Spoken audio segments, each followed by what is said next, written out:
Yes, dude. I think one of the biggest things that we miss as humans in our world today that's actually a really positive thing to experience is Hey there, tech enthusiasts. Welcome to Tech Time with Sweet Tea, the podcast where we dive deep into the world of technology and how it can either serve you or, well, not serve you.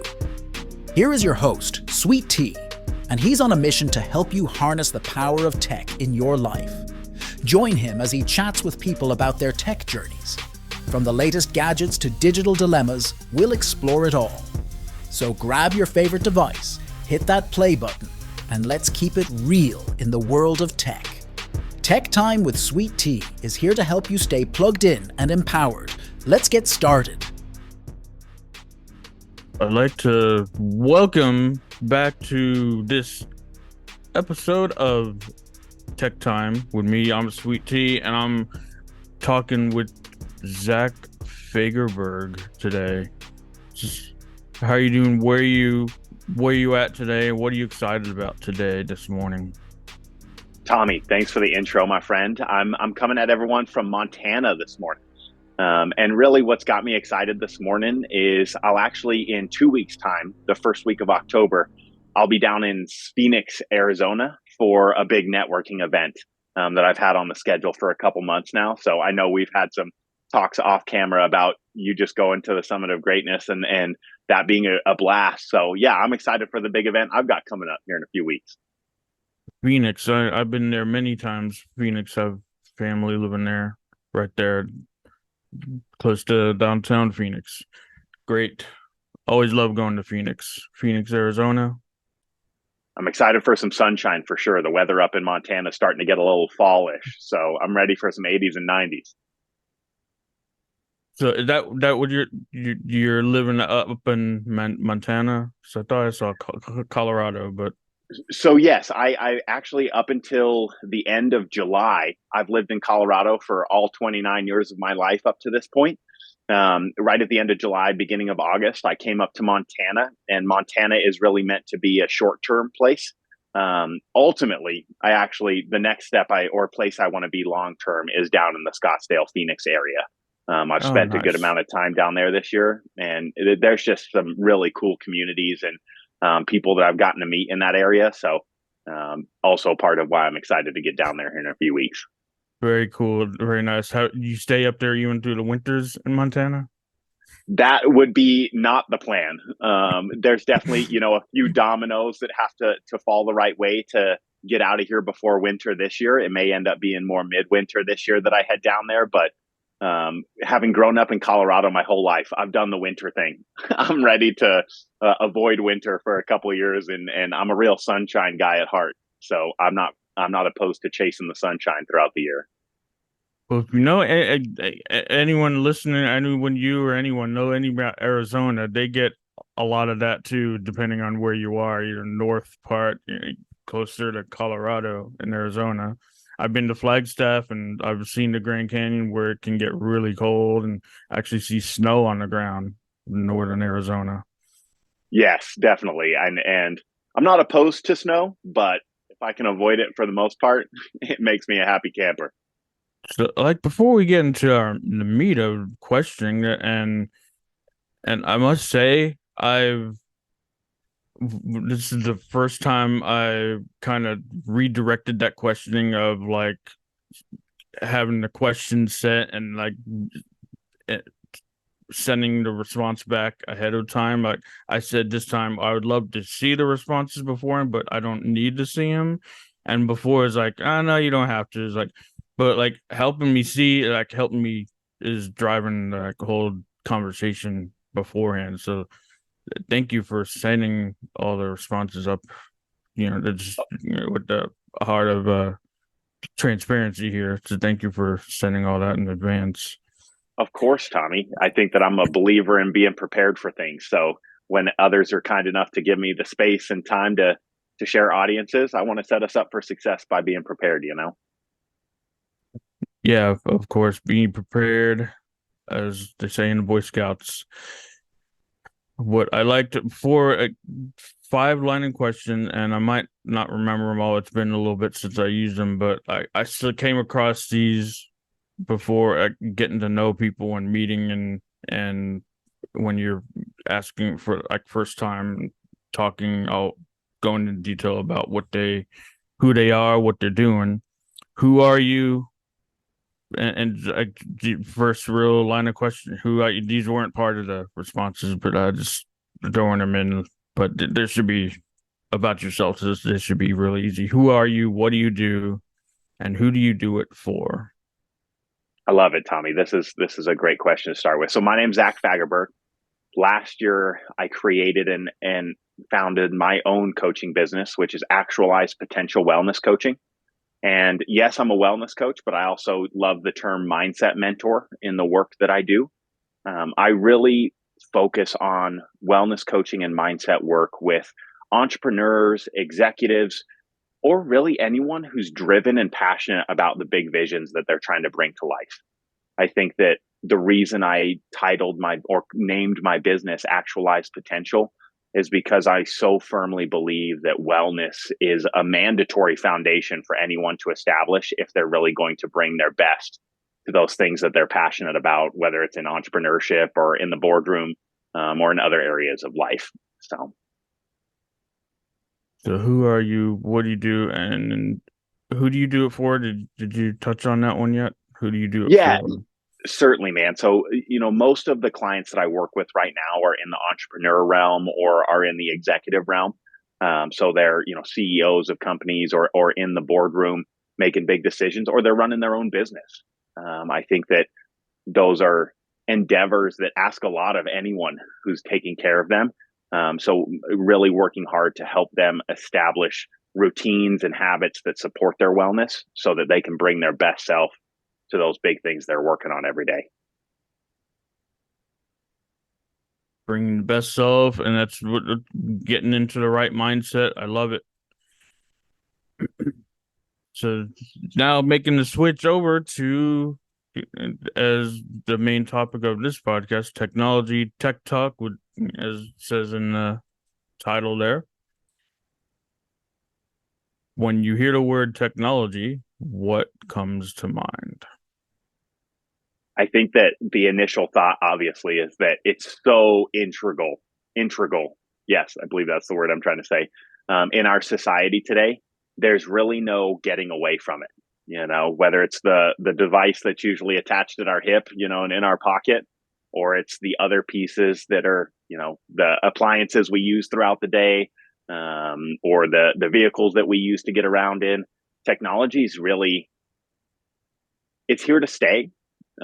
It's not going anywhere. And so I think it's, as we've talked about off camera, and we'll talk about more today, I think it's more about understanding it and understanding how to work with it in a positive light, not let it run your world.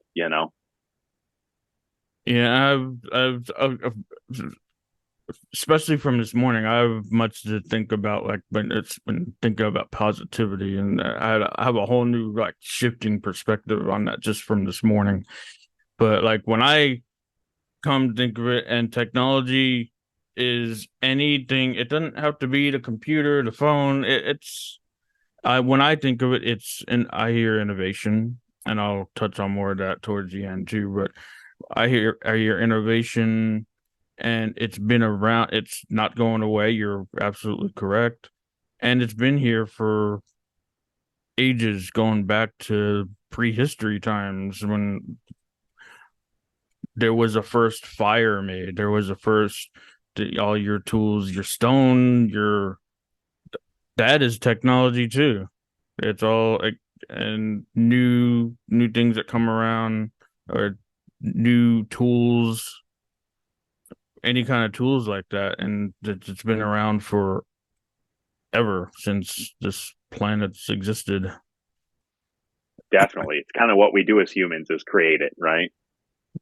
So innovation. So with the innovation in mind, start out with some positivity here.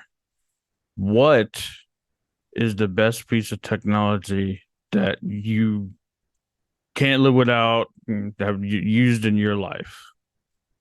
So I would echo my response here is one that I've given to others as well. And I think one of the greatest tools, simple, but effective that we have access to on a very regular basis these days is the camera.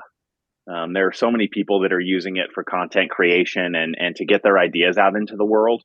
But I think it's a really profound tool for self growth, right? And yes, a little bit of this comes from my personal trainer and gym background, right? And being able to analyze your movements in the gym and learn from a third party perspective because you can't watch yourself while you're doing it. But I think through that, I've taken that tool and put it into use in other areas of my life too, in podcasts and other interview scenarios, getting to come back and watch that video, regardless of whether it's in the gym or an interview type situation. It's a really powerful tool to identify those parts of yourself that you want to keep working on. I think that keeping it in the positivity light, it's not about using it to crack the whip on yourself and beat yourself up, right? It's really about jumping in and saying, wait a second, I can still make that a little better, or I can tweak that. It just takes a little bit of change in this area or a little bit different approach here. So I'm a big fan of video.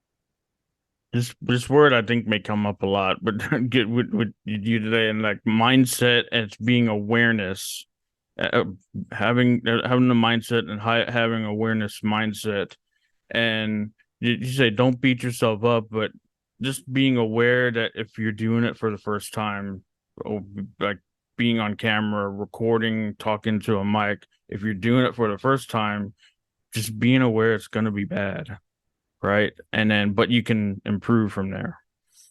I love that, man. I love that you brought that up. I think a lot of our society these days puts this expectation out, no matter what you're new in, that you should be an expert right off the bat. Right.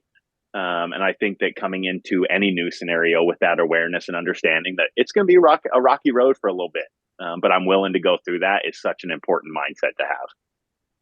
And anything we did, like when we're young babies learning to walk, it's sort of what we didn't even think about that. Like we just tried to get up, walk, fell, tried to get up again. Like, oh, I'm not bad at it. I'm trying to walk. Like we didn't think of that at all. I love that example, man. I think it's a really profound one that points out the getting on our own case is a learned practice from society, not one that's naturally installed in us, So what one example where you have used the camera, and before I move on, with the camera to help improve the way it is you do something, like one example?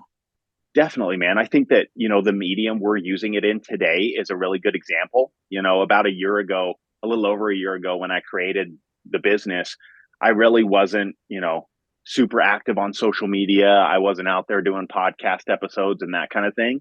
And so as I've jumped into that over the last year, I've really been diligent about not being afraid to go back and watch the tape, whether it's that first podcast recording I ever did, or it's those first few pieces of content that I put out as reels on Instagram. Being able to go back and watch those, like we said, without getting on my own case or beating myself up, and just simply to learn from it and create more awareness around what I actually do in those situations has been super helpful. And don't get me wrong, I still got lots of learning to do. I think that can be the case forever, but that's been such a strong tool for me to gain confidence as I've gone through this first year in making those tweaks and adjustments so that I can show up the way I want to show up. Absolutely. I watching yourself, I don't know about watching myself yet. I'm getting there, but I definitely, like, as we discussed before in our connection, that I love listening to myself. Like there's certain times I just would say like, oh, I'll listen, and like my New York accent comes out when I say this word. Like I love that. Dude, and I would give you big props, man. I think that I've met a lot of podcast owners and creators who don't go back and listen to themselves, because they're like, nope, it's done. I put it out there. It's done, So good for you for being willing to go back and check the audio. It's like, I mean, not to like get down too much on myself, but like, is it bad that I want to listen to myself? Absolutely not, man. Absolutely not. All right, so let's talk about with the idea then looking at the past, remembering the future, as kind of what they say. Something, just going in order here in the responses and the questions that I had lined up. What is something you wish that existed 10 years ago that really could have supported you at that I love time? this question. When I was running through the questions pre-recording here, yeah, I loved this one. And I think the thing that always comes to mind is that when I was in high school, athletics was my big focus, and YouTube was just getting started. I mean, it was in its first 5, 8 years. It was very infant and nowhere near the library of content that it is today.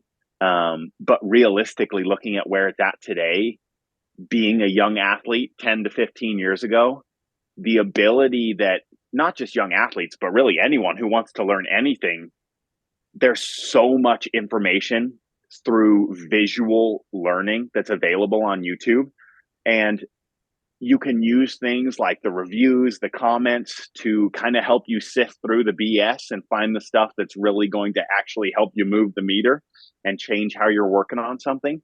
So I think that YouTube is such a profound resource right now. I'm a visual learner, so being able to watch someone go through it, not just be told what to go do, I think would have been something 10 or 15 years ago as a young athlete trying to get better at my skills would have been something I just absolutely abused having it at my disposal, you know? And I love that you said sifting through the comments. I love that because I always say, I don't know if I got it from someone else, and I hope I'm not remembering. I think I kind of came up with on my own, inspired by the people, of course. But I was one time saying the context is in the comments, like what social media you're Yeah. posting, and look at the comments. Now there are some very negative comments in there a lot of time, but the you learn now, you look at the comments and then open up the article or whatever post it is, the context is in the comments. So with like the idea of like teaching how to use it better, more efficient, more to benefit you, it's learning how to use the tools. And that's one thing I love that you said, sifting through the comments. Oh, dude, I love the context is in the comments little blurb there.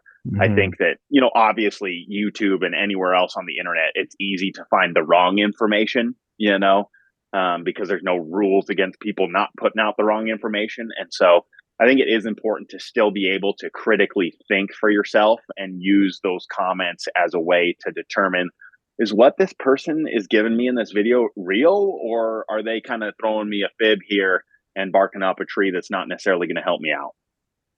Yeah, definitely. That's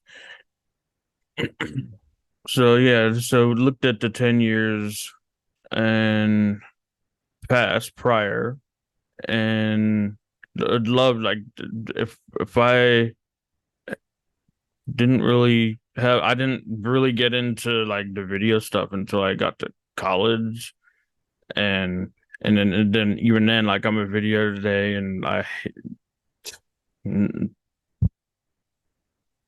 trying to look for another word to use besides hate, but I hated to edit. Like we were like in the studio producing to avoid the edit bay, to avoid post production, as we call it. And it wasn't until maybe my last final year that I, I, I that's when I really grown into video editing. Then, and I where's it going? I got to talk too long sometimes and get off in the transit That's just tangent. fine, man. I think one of the things I picked up there is like that's one of the things that YouTube would have helped me with, right? As a young athlete, is understanding that, like, hey, there may be some parts of what you want to be good at that you're passionate about that aren't necessarily fun to work on, or easy to work on. But as you alluded to, the further down the road in any passion you go, it's in taking ownership and getting good at those kind of hard details that you really start to sink your teeth into something. We're getting okay now. Get into a little more deeper. It's going to maybe a negative, something that you wish never existed, never, or something that you could see, or how, let's take it this way, something that you wish never existed, or something that you can make an improvement on. So I think really one of the things that I wish was so different about technology and specifically social media platforms is they're designed very intentionally, right? In terms of keeping people on the apps and keeping them involved on the app. And a lot of that is designed around instant gratification in our physiology, in our neurochemistry. And I just don't believe that that's the only way we could have built those apps to have them be successful, right? I really wish that in those apps there was more reinforcement behind the thought process of like, hey, you want to be on here to build connections, to build community, to share impact, to learn from others. Like, cool, that's going to take more than you just going through the scroll, right? That's going to take you reaching out to make new connections. That's going to take you engaging with other people's content if you want others to engage with yours. I think that's the one thing I just wish was so different, is that it was all geared in a way that reminded us as humans that the real stuff that's worth having takes time, and rarely do we get cool big things happening from instant gratification. Yeah, and but when talking about like keeping on the platform, that's 100% a real thing. Like when my social media side, where it's like we need to make, or in my all my learnings and like creating for digital content, we have to keep the platforms happy. We have to do this to add a slide here on the YouTube clip, or do anything to keep people there and make the platform happy. And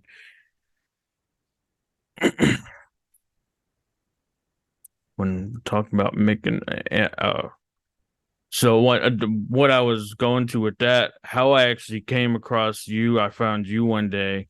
Algorithms, I barely use algorithms. Algorithms are what the platform thinks, and a lot of times they're actually pretty good at guessing, but what they think you want to see. I don't Right. use algorithms. I go to in chronological order, Twitter, now X.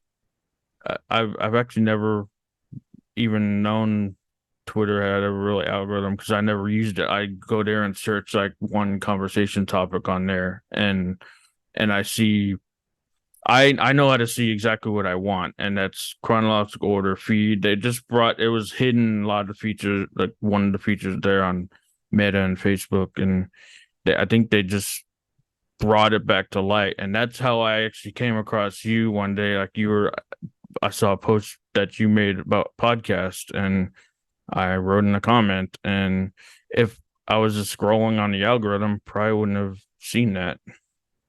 I love that you just said that you're capable of controlling what those apps show you if you put the time into it. I think that so many people do just start scrolling and let the algorithm carry them away.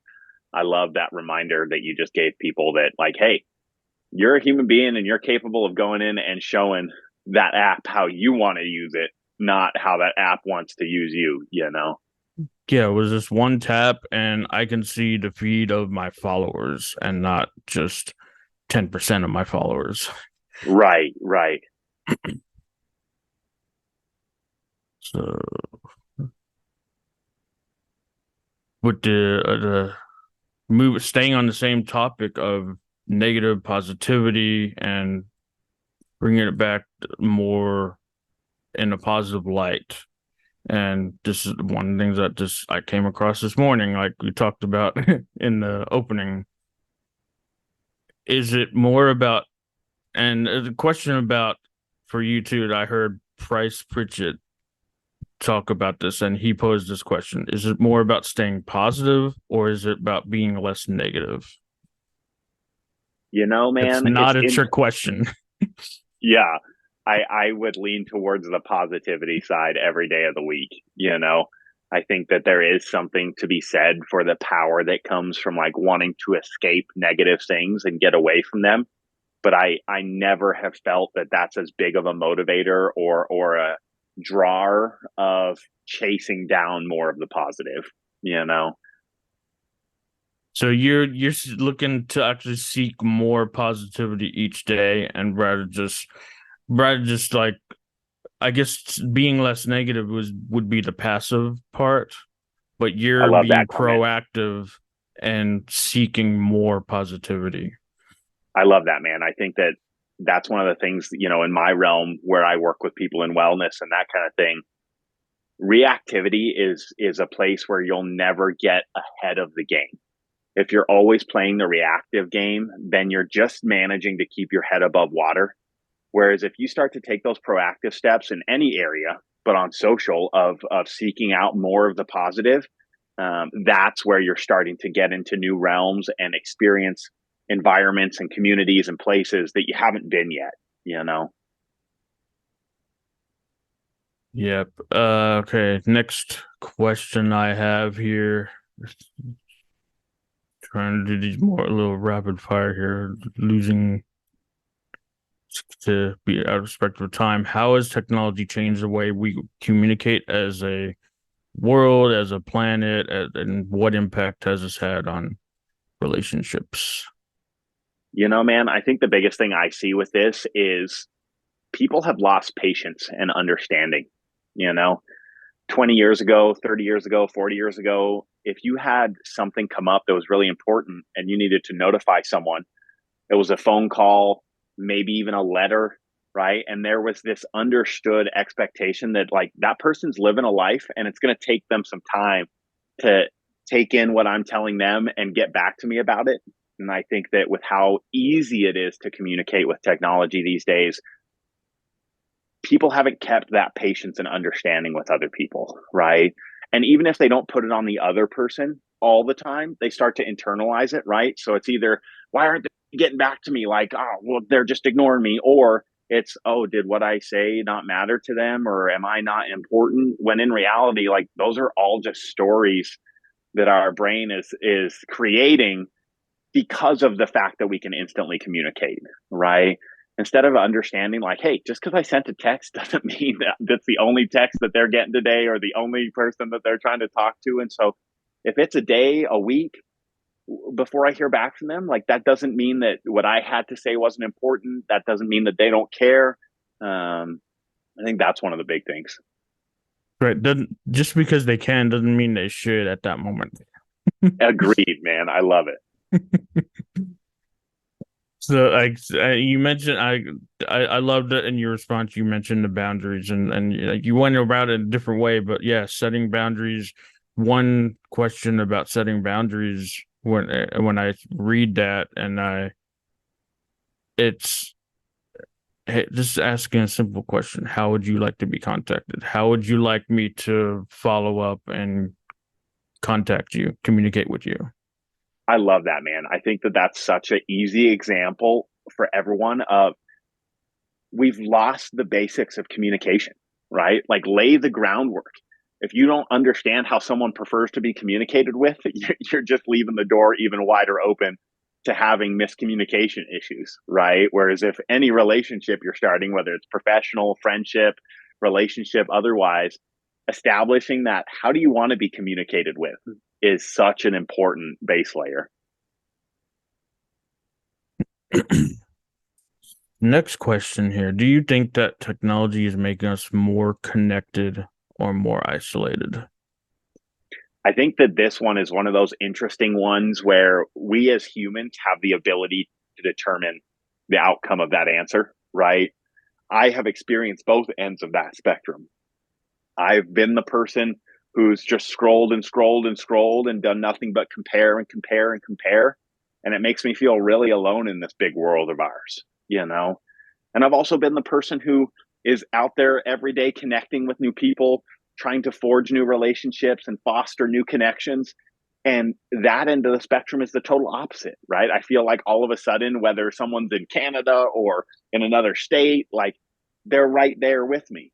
So I think that one is one of those where I would encourage people to understand, like, the ball's in your court.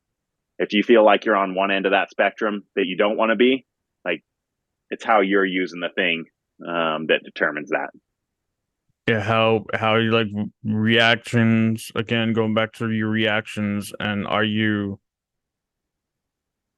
seeking, go create something, maybe, because that's, like you said, like, wish YouTube was around back then, like it would have been open to go creating. And it doesn't have to be video, you can be creative in like really anything. Yeah, everyone's creative with Yes, something. It's, they're just, again, that awareness thing is not coming up in them at that moment, but they're right. creative with something, they just have to find it. Agreed, man. So, and so, like the answer depends on how you use the tool, the communication tool. Absolutely. Any ethical concerns about the way technology is currently being used, or how should they be addressed? I don't know that I necessarily have the big brain answer of how it should all be addressed. There's a lot of moving parts in the technology world, but I do think that, one of the things that really touches and pulls on my heartstrings from an ethical perspective and a moral perspective, it's kind of like I alluded to earlier. A lot of these apps who say their goal is to connect people and to build relationships and community are actually run based off of monetary concerns, right? And they're building the algorithms and the app out in a way that best benefits the bottom line of the business, not so much just benefits the bottom line of positive connection being formed and new communities being built. Don't get me wrong. Our world runs on money, and I don't think that's going to change anytime soon. So it has to be taken into account.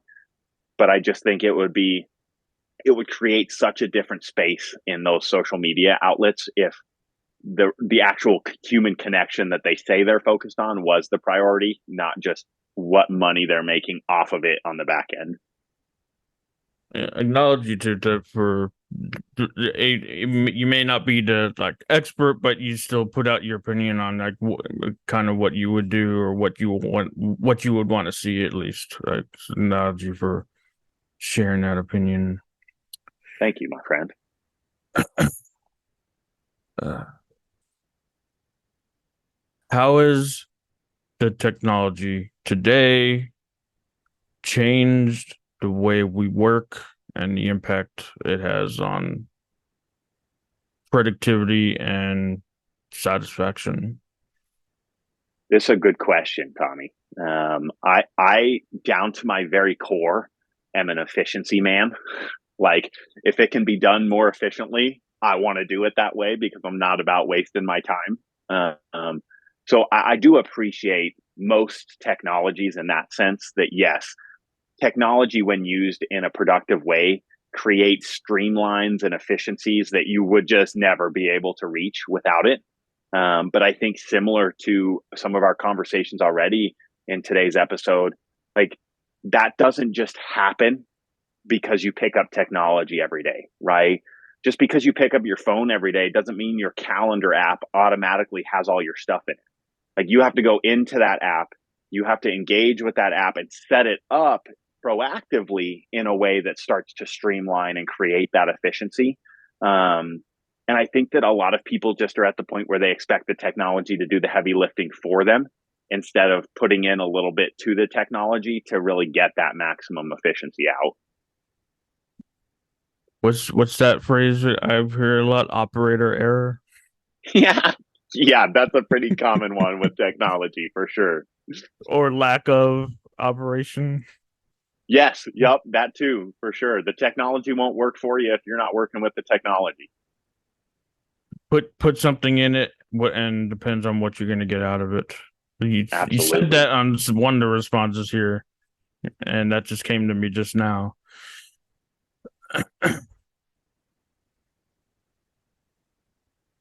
Yeah, I had something. Maybe if it comes back to me, I might revisit that. But Certainly, man. Yeah. biggest challenges in the industry, or your industry, or in any industry. Biggest challenge. So I think that, I would take it as an opportunity to speak on something that I think is a big challenge in my industry.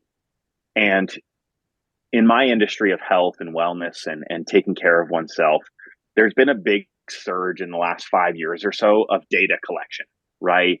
Whether it's through wearable technology on your wrist, or it's through apps that count calories and help you track nutrition and energy expenditure. But there's been this big surge of looking at the numbers when it comes to people's health and wellness. And I think that it's important to be able to use data and information to help steer decision making.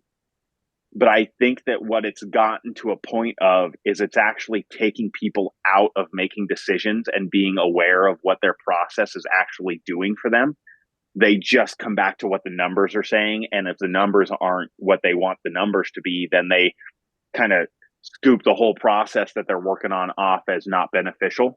Mm. So I think that that's one of those places where I encourage people in the realms that I work with them on, like, yes, use the technology to track data, but don't let the data be the end all be all of whether or not you're being successful. You know yourself better inside and out than that piece of technology ever could. And so, figure that into account when you're looking at those numbers and how you're making decisions based off of them. Yeah, the technology's been what I've been hearing. I don't use it too much. I listen to my body more, but listen to your body over the. Yeah, it might be like good a lot of times, but if it doesn't have certain information, like your phone can track like certain physiological data, it may not Right. give you everything. But listen to your body, what your body's telling you, not through a device. I love that, Stick with Tommy. that. I think that one of the biggest things that's on the line there is belief and confidence in yourself, right? If we stay in the health and wellness realm, if someone's only taking the actions they're taking in the health and wellness realm to get data on their phone or their device to line up with what they want it to be, they're not really engaged, present, and focused in that process, compared to if they're simply listening to their own feedback systems. And I think that when someone creates progress in any area by really engaging with that own self awareness, that's where you earn a lot of credit with yourself. Because it's like, oh, wait, I didn't make that change because the Apple Watch told me to. I made that change because I identified that it needed to change and I made the decision to do it, you know? Example of me, I drink more water. I take a shower. I feel clean. Inside and out. I feel like $1,000,000 when I drinking plenty of water. And just one example Yeah, of man. the feeling. I love it.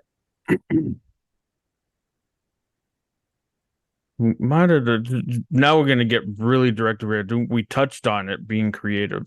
So, moment of truth here. Do you think technology is making us more creative or less creative, and why? I think that this one, I definitely lean towards the more creative side of things. I think that anytime humans get to share information and ideas on the scale that we can now with social and technology, it's a net positive.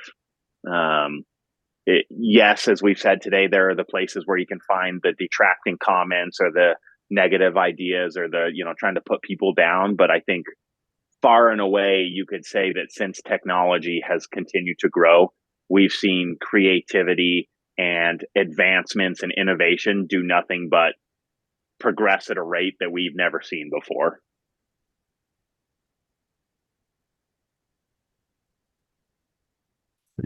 I want to get to our bonus questions here. Or maybe one of these. Can't forget the bonus questions. All right, this is a good one. Balance. Always good to balance. How do you balance the benefits of technology with the potential downsides? Addiction, such as addiction, distraction, any of the downsides. It's a really good question, Tommy. And I think that a really simple practice that I have in place right now, and I've kept throughout this first year of really stepping more into content creation and being engaged on social media is Monday through Friday. You'll find content going out on my socials. You'll find me posting in stories and all that jazz. But Saturdays and Sundays, you will never find me on social media unless it's like this wildly once a year occurrence where I want to share something with someone or with people who are in the network. But I really use that weekend time every week to disconnect and reset my kind of caliber to social media. I think one of the biggest things that has helped me keep real, accurate awareness of is those times when social media is pulling me down, right? I think that with no breaks ever, it's really hard to identify what you feel like when you haven't been on it, right? And having that perspective every weekend of not being on it and how I feel when I'm not looking at it any time of the day helps remind me like, hey, if I'm going through a random Thursday and I'm scrolling and I'm starting to get those feelings that what I'm on social to find, hey, like, okay, I'm going to step away for the rest of Thursday, right? Like, I'm not going to wait till the weekend. I'm identifying that feeling now, and I have that perspective because every weekend I remind myself of what it feels like to not be there. Yeah, and it's so important to do that. I try to do that like at least once a week. I told you like off air before. I love it. I just step away. Now, if I'm home, then I'll still use it home, but I'll leave it behind if I go out anywhere that one day. And I don't have the GPS. I don't have any of that. I have my car radio. Yep. And that's it. And my car and me and my feelings. And I love that, man. So you get to be away from a device that's trying to tell you how you're feeling. Yes, dude. I think one of the biggest things that we miss as humans in our world today that's actually a really positive thing to experience is boredom, right? Like talk about building creativity. That's where so much creativity is born, right? When you're in those moments where you're like, well, I'm not really stimulated externally. How am I going to stimulate myself internally to get some of that feeling going? And that's where those creative juices start flowing and those big ideas that you haven't thought of before come from. So I love that, you and I are both examples of what can come from taking that time away on a regular basis. We got about 10 minutes to do the wrap up, but that final thought about that before I get into sporting and everything was benefits of technology. Where were we going? What were we talking about? Lost track. No worries, my man. I think we were just talking about, the balance of things and taking that time away on a regular basis and the perspective that it gives us. Oh yeah, from doing so. And the ability to be. A lot of people discovered that they disliked was fearing this moment, but the ability to just be with yourself by yourself and quiet, Yes. being in quiet. When 2020 was a big year for that. Yes, it was. And when we first met, my man, you asked me what one of my, throw out a quote that I love, right? And I threw out the quote from Tom Bilyeu of life's all about how you feel about yourself when you're by yourself. And I think that that's what so many people use technology to run away from, right? Is instead of taking those 15 or 20 minutes regularly to sit with yourself and acknowledge the hard or difficult thoughts that come up and making actions or taking actions to change that, we just jump on the scroll and kind of numb this guy out so we don't have to confront those challenging inner conversations, Yeah. So being by yourself. All right. So how can I support you? How can we listeners support you? You launching anything, or did you launch something, coming out with something? I appreciate the opportunity to share what I've got going on, Tommy. Really, I'd love to do this. Like this is one of my favorite parts. I think that the big thing I would share, or a few things that I would share with people. First and foremost, we've mentioned social media a couple times today. Instagram is really the big place where if people listen to this episode and they're like, where can I find this Zach guy? That's where I'm at, right? Instagram, just at Zach Fagerberg. And we can make sure that, everyone can know where to find that. But the big project that I have coming up or wrapping up is I've actually been working most of this year on my first book ever. And it's going to be wrapped up and be coming out here in October. And the title of the book is An Intentional Life. And it really is a summation of the life lessons that I learned from the gym in my 20s that helped me understand how to take an intentional approach to life and create the change that I want to see in myself and in the world. And so, people can follow me on Instagram for, the fine-tuned details of when it'll be available and where it'll be available and that kind of thing. But I'm really excited for the book to be out here in just a couple weeks and for people to be able to take a look at the ideas that I've put in it. First book, congratulations on getting that book done, the book deal done, especially your first one, because that's a lot of people, they like seek to do that and they drop it for whatever reason. So, and you followed through and you got that launching. So congratulations on the book launch coming soon.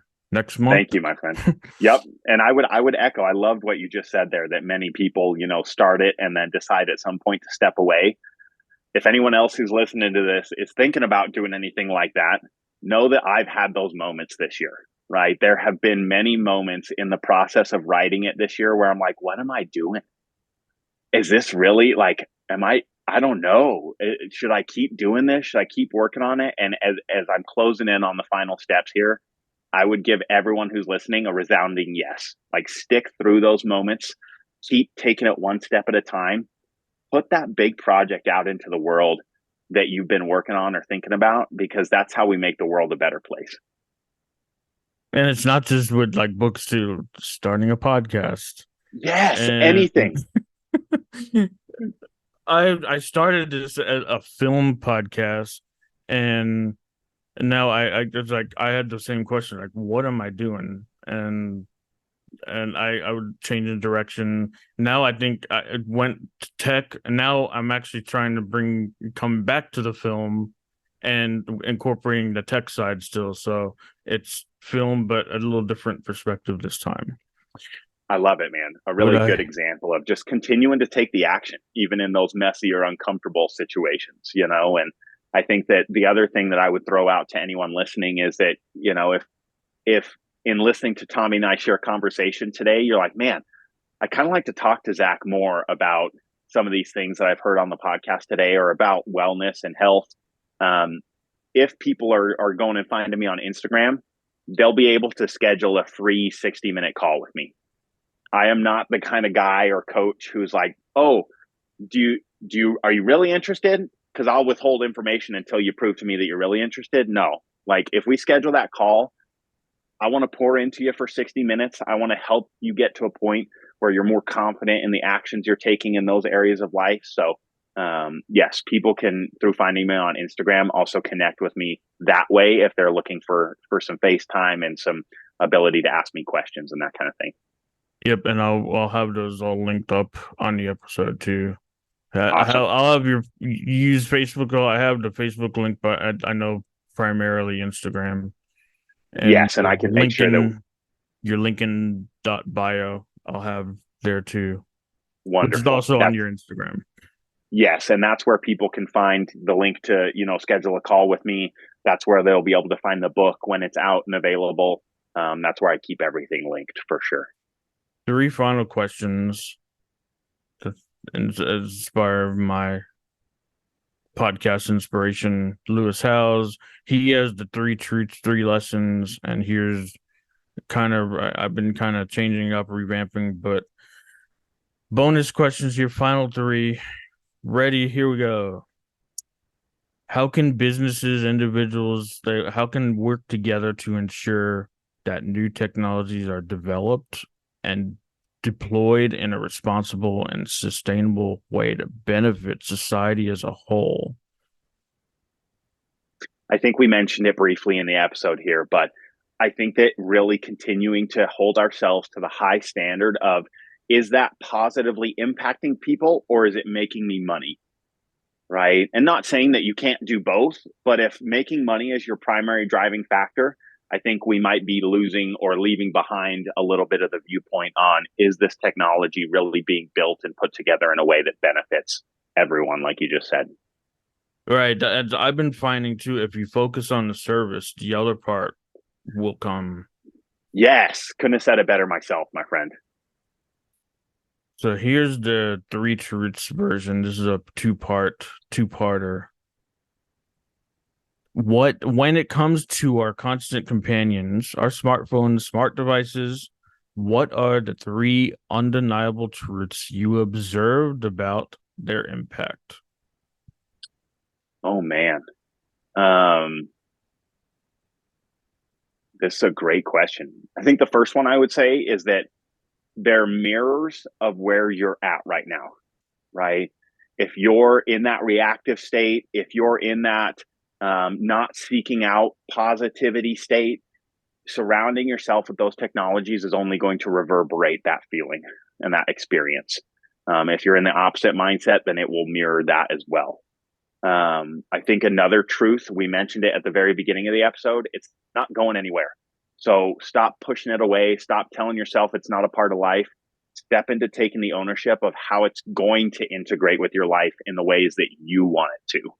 I think the third one that I would throw out there as a truth would be also, as we said today, it doesn't have to be all the time. That's a falsity that anyone puts on themselves. The truth is you can decide when, where, and how you interact with it if you're willing to do kind of the mental heavy lifting of putting those practices in place. I love that. Great. And then the second part, what are lessons we should all learn in handling these powerful, responsible, like some lessons that we can take? You know, man, I think I would boil it down to the one that we've kind of reiterated multiple times throughout the episode, and that's take responsibility for it. Don't let technology carry you away with how it's built and designed. Stay mindful, aware of yourself as the human being, and remind yourself that you're the one in control of that technology if you choose to be so. All right. And final question. What is your definition of innovation? Ooh, this is a good question. To me, innovation is all about you not being afraid to be authentic. That's where innovation and new things get brought to the world. The people who are thinking about what others are going to say or are constantly beating themselves down to the point that they don't do the thing that's on their mind. That's what holds back innovation and new things from coming to light that positively impact everyone. Own who you are, own the gifts and the ideas that you're meant to bring to the world, and step up to the plate and bring them. Be yourself, be authentic, and be in ownership. Love it, man. Zach Fagerberg. Thank you, Thanks Tommy. for coming it was a pleasure on. to be on. We hope you enjoyed this episode as much as we did. It's always a blast exploring the tech universe with you. But alas, it's time to wrap things up.